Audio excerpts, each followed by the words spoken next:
Hi, I'm Rick Alessandri, and welcome to One on One, where we speak to some of sports' top industry, media, and sports technology leaders. Today, we have two guests in our One on One series. First, Zach Leonsis, who's President of Media and New Enterprises for Monumental Sports and Entertainment, and Friday Abernethy, GM of Monumental's Regional Sports Network. Zach, Friday, welcome. Thanks, Rick. We're happy to be here. Absolutely. Good to see you both. Zach, in 2016, you acquired 33% of the NBC RSN in your region. In September, you made the announcement that you acquired the entire regional sports network. What prompted that decision? Well, I think it's a culmination of a long time journey that we've had with our local media platform here in Washington. We enjoyed a fantastic partnership with Comcast and NBC Universal for many, many years. And they're obviously, it goes without saying, proven operators in the media space, world-class partners in the sports space.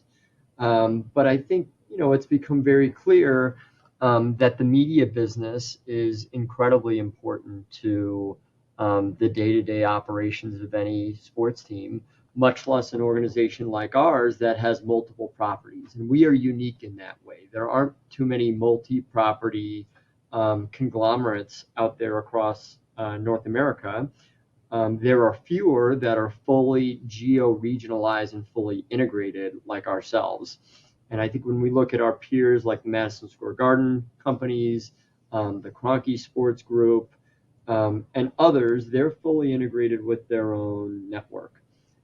So we have to be honest. The reason why the network exists is because of the live rights for our major league teams. And, I think we also have been willing to take risks and to invest into our future. There's a lot of turbulence in the market today. There's plenty of editorial out there written about what's happening with the Diamond Sports Group, with Warner Brothers Discovery. And, we value stability, and we very much value our live rights and believe in the long-term continued value creation of what we can do with those live rights in the future. And so this is a great opportunity for us to be investing back into our product to the benefit of our partners, our great distributors, our advertisers, our corporate partners, but of course, most importantly, our fans. And, we're in the middle of a transformational year for the network. It hasn't looked too different on the surface while we've been on a TSA with Comcast. But in background, a lot of the work led by Friday has been fast and furious. We have been working diligently to turn a new leaf come fall of 2023. And I think it's going to be a really great upgraded experience across multiple different facets, from a production facility and studio perspective, from a branding perspective, from a digital streaming and platform perspective, as well as from a content and programming perspective. And so, we're not tourists. We're going to be here for a long, long time. And I think it was sort of a natural evolution for us as team owners to acquire back our local network, and really something that is core to the everyday fan experience. More people watch our teams on television than we can fit in our building. And so now for us to be able to own and manage and operate, really create great cohesion across all of our properties, I think that leads to an optimal experience for us with our own fans. I've often heard you talk about the fact that, we could fit 3 million people through our buildings per year, but we could reach tens of millions outside of that. And obviously the other factor that I've heard you discuss is the data component of that, how you can leverage that fan data and the relationship with the fan. And obviously this RSN is at the core of that. Is the data strategy, the data-centric strategy, core to everything you're building? Data has always been really important to us, and I would say that's been an area where we've made significant internal investment over the last decade. We have one of the largest, if not the largest, business intelligence group within our organization and all of professional sports. We've got data scientists who are managing, a database that's quickly approaching 4 million people. We've got lots of credit card information. We've got incredible information on who our fans actually are. We really truly do know the 3 million people or so who come into our building annually. And it well positions us to, acquire the network's data and supplement some of the blanks that maybe the network had in the past with the first party data that we have. Now we really have data on the entire fan experience. And I think that that will benefit us operationally. It will benefit us from a content and programming standpoint of what really drives value, what people actually watch. And I think it'll benefit a lot of our corporate partners and advertisers too. We can really approach them with very customized solutions. And if you want sort of access to DC sports, we're really your one-stop shop now. And so I think there's a lot of value there. Data has always been very important to our strategy. Yeah. Friday, you've gone from representing and distributing SpongeBob to Jorge Ramos to future NHL Hall of Famer Alex Ovechkin. How's that transition been? It has been really exciting in that, I've had the privilege of representing some of the most recognizable brands. And for me to be able to come over to a sports entity that has that brand recognition, the Capitals with the NHL, the Wizards with the NBA, and the Mystics with the WNBA, it just is a great extension of the experience that I've had in building brands and maintaining really strong brand recognition. I think the interesting thing, though, is that this is the DNA of Monumental Sports is 100% sports. So to be a media executive coming into a sports environment has actually been a really interesting educational opportunity for me to learn that piece of the business and how the media plugs into that overall ecosystem. What's been as you've kind of transitioned into this role, and we were fortunate to work with Zach and his team to help, find you, identify you, and bring you to Monumental, but also to help you build out, your core team as you begin this journey. What's been the biggest lesson that you've learned as you've transitioned from working for those major media brands like Univision and Viacom to leading this aggressive transformation, quite frankly?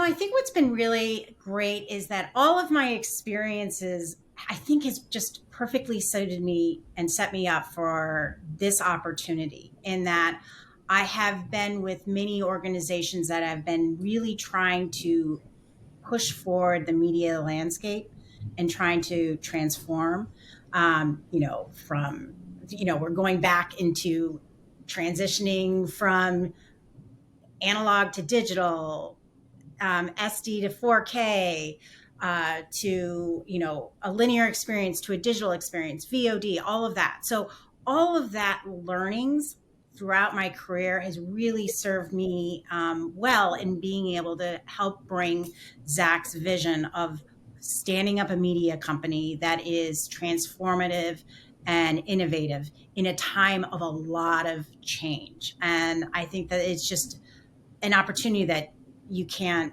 overlook, that it's just one in a million to have your hands on changing how people think about regional sports in this ecosystem.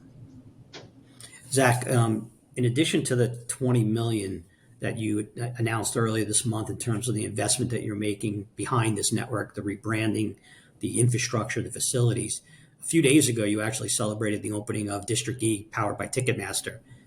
You have been a champion of esports for a long time. I think a two-time winner, correct? That's right. The NBA, two-time winner of the NBA 2K League. What's your vision for District E?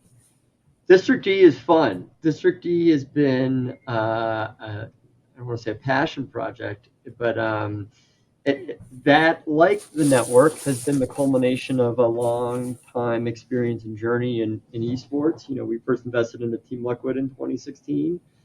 They've grown from being, a group of gamers in a gamer house all living together to being a multinational, significant business with hundreds of employees spanning across, Los Angeles, Amsterdam, and Brazil. And now they have an East Coast headquarters here in Washington, D.C. We've learned a significant amount.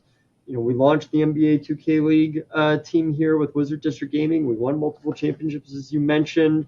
We launched the Caps Gaming NHL Esports Initiative. So we started to build that critical mass of programming. We also experimented with hosting a Team Liquid League of Legends watch party in 2018.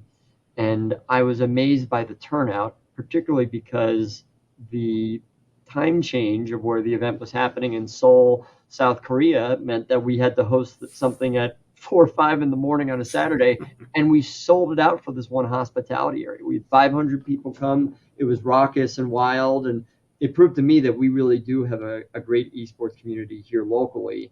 As the pandemic hit, streaming and usage obviously spiked, and we thought about what do we want to be post-pandemic. We want to be leaning even more into digital technology and streaming. And so we made a commitment, and we had a belief that people would return to live events. And obviously our business here has rebounded in a significant way. We're past the pre-pandemic levels in terms of people in our building on an annual basis. But, we also knew that we weren't going to be building, a 10,000 person venue to host esports. I think the right size venue is sort of that, 400 to 500 person studio experience. And that's what we've built. And because of the great proximity to Capital One Arena, we also can leverage it for pre and post game activations for the Capitals and Wizards, and pre-show and post-show activations for concerts. We regularly host over 220 events annually here at Capital One Arena. But to open it last Friday and then last night to be the very first NBA 2K League event, our very first program in the new facility, it was great. It was so much fun. The place was electric and totally packed to the gills. Feels great to open up something new and very, very different. And I think, when people walk in the first time, they have an aha moment that they go, wow, this is esports. I get it. This is really fun. Got it. When, working with you and your team, Zach, we were really fortunate to work with you, and I was impressed with the way you were so decisive about what you wanted and how quickly you made decisions. But more importantly, your willingness to push the boundaries on the status quo. You didn't want a traditional regional sports network GM. Your advocacy for diversity. Give us some insight into how you build your teams and what you were looking for as you were building out this new team. Thanks, Rick. I appreciate it. It's obviously great to work with you all at Turnkey to place 4 great positions for us. And, you're right. I think we did push you guys. And when we thought about hiring, a general manager for the network, we said, we want a fresh voice. We want a fresh set of eyes. We want somebody with totally different skill sets than what we bring to the table. We have deep experience in sports and entertainment. We have deep experience with producing our games and understanding our fan base with digital and the like. But there were plenty of blind spots for us. There were plenty of places where we really needed to beef up our expertise with, some sort of heavyweight talent. And I love that Friday had, such deep experience and knowledge in the media space, frankly, outside of sports. I think it's really great to recruit people from outside of sports because the skill sets are complementary. It's great to get fresh perspective. And, where others zig, we often zag, and we take pride in that. And Friday has delivered on all of those qualities and characteristics and more. So it's been a great fit, and it's played out exactly the way we had hoped. And Friday, I remember calling you Friday about this opportunity, and your reaction was, "What? Really, me?" No, I know. In fact, it's so funny, Rick. I still remember the weather of the day that we spoke. It's really because I think where I really applaud Zach is that he didn't go for the obvious choice. He went for someone who knows the media industry really well, and knows where the headwinds are heading, so that he can really leverage that as we continue to redefine how regional sports are going to be consumed in the marketplace. And he's right. Through the acquisition of NBC, he acquired experts who know how to put on an incredible game experience and make sure that the fans are really close to the athletes. So of course, I'm applauding him because he hired me, but I really do. I value the fact that he was looking for someone who just really knew media. And that, I think, is a skill set that I think a lot of people overlook, where you cannot overlook understanding all of the business areas of media and how they all interplay together. Yeah, I thought Friday's experience was sort of undeniable in terms of expertise on certainly the linear side, but also the digital side of our media business. But I think, the other qualities and characteristics that we look for across the board in the other positions that we hired was, frankly, a spirit of entrepreneurism, a spirit of wanting to build things, a spirit of wanting to roll your sleeves up and work hard and do things a little bit differently too. And, we've signed up for a significant challenge, but we know exactly what we signed up for. And we're having fun doing it too, I would say. As Friday knows, we don't glide around here. I think we pride ourselves on being a pretty hardworking organization. So, yeah. Friday, when you step into, a new sector, I remember when I joined Univision, there was kind of fear of what am I getting myself into? I'm an Italian kid from Yonkers joining a Hispanic media company. When you step into sports now, one of the things that's interesting is, what don't you know, right? You got to rely on people, and you built a team pretty quickly. We were ready to go to help you fill out your team. As you have embarked on this journey, you're going to make a mistake or two. Although Zach says Friday doesn't make mistakes. He's told me that. But as you make those mistakes, what are you learning from those mistakes? How quickly are you adapting to them? I think the word mistake, that to me, let me back up. There are mistakes that are colossal, and there are those mistakes that continue to make you better. So I think that making mistakes in the latter are always really important. And, production is an area that I have not had a ton of exposure to. And that area is fascinating. To put on approximately 160 games within a very short time period, it's like doing an Oscars 3-4 times a week. And every show has to be different. And every show is a reality show, and you have to navigate around that. And I think that's the area that I've really been fascinated to learn a lot about. And there is so much that goes into it. I think that when you look at the gameplay and the announcers and the analysts, it all just looks very simple.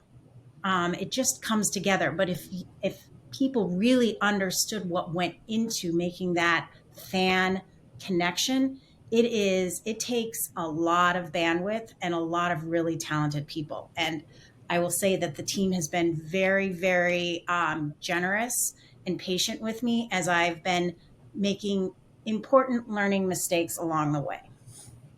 Great.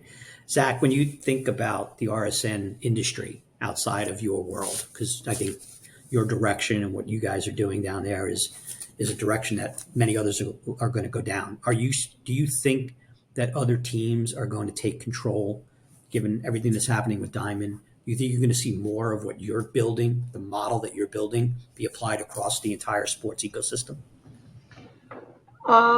It's probably dangerous to make predictions.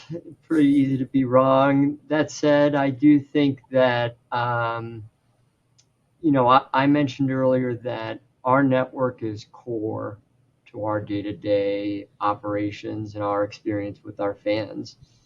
And that may not be the case as part of a larger media organization. And so, I think if you were to speak to league executives, to team executives, they would tell you the value of our rights isn't declining.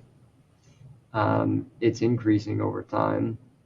And we want to make sure our rights are valued as such, but also treated as such. And that means making sure our broadcast and programming look world class, and ensuring that fans can always watch our games. And so I think it doesn't matter if you're at a team or a league. I think everyone's aligned in wanting to make sure our fans still have the best experience possible. And if that means teams owning their networks in the future, I think there are going to be teams that sign up for that. Mm-hmm. Great. If somebody watching this video today, what advice would you give them for breaking into sports, for getting into sports? What path should they take? What can they do to kind of try to make it in the industry? So that question I love answering, and I have a couple of notes that I would suggest. If you're just graduating from college, you're writing up your resume, I would say don't be afraid to have sports not be your first stop. It's really a nice thing to be able to refine a specialty and a skill set that helps you build your own brand as a candidate. Because what you don't want to have is have someone who interviews and just says, "I'm a big sports fan. I'd love to work for your company," and that's great. But being a sports fan is really the cherry on top. We want people who are great brand marketers, or who are great salespeople, or who are great building operators, or right. So if we tried to hire every sports fan in DC, we'd have 3 million employees.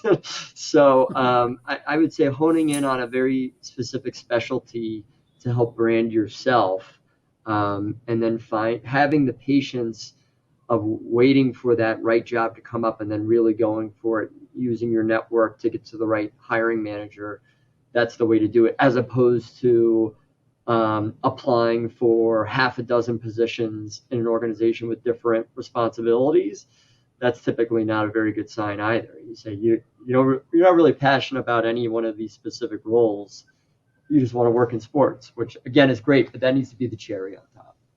Yeah, I think I'm so sorry, Rick, but I think I'm a perfect example of that, in that I haven't been in sports. And here I am running a sports network. And to Zach's point is that I'm an expert in a certain area, and that, companies are always looking for experts in a certain area. So if you have those skill sets, then you can go into sports. So it's really, I couldn't echo what Zach says any further. Just need to be really good at something else, a specific thing, because every organization, sports or not, is going to want that experience. And you don't need to have the direct sports experience to get into an organization. And Friday, last one for you. I mean, you're in rarefied air being the leader of a regional sports network, a female leader of a regional sports network. That is rarefied air.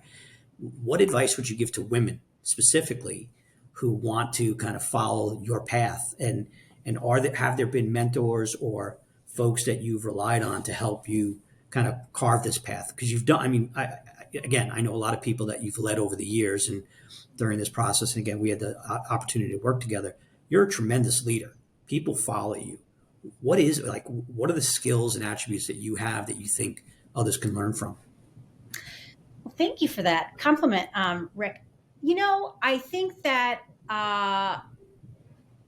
what's core to who I am as a leader and as a person is just being completely authentic. And I have very high expectations for myself, and I have those same expectations for my team. But it's really important to me that everyone is treated with respect and integrity and transparency. And that's been my North Star in terms of how I build my teams.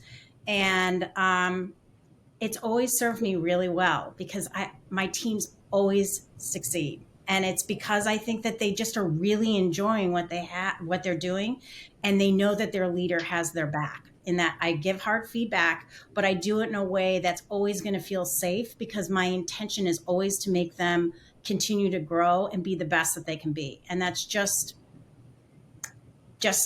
the DNA of how I love to lead my team, and it served me really well because I have had great teams.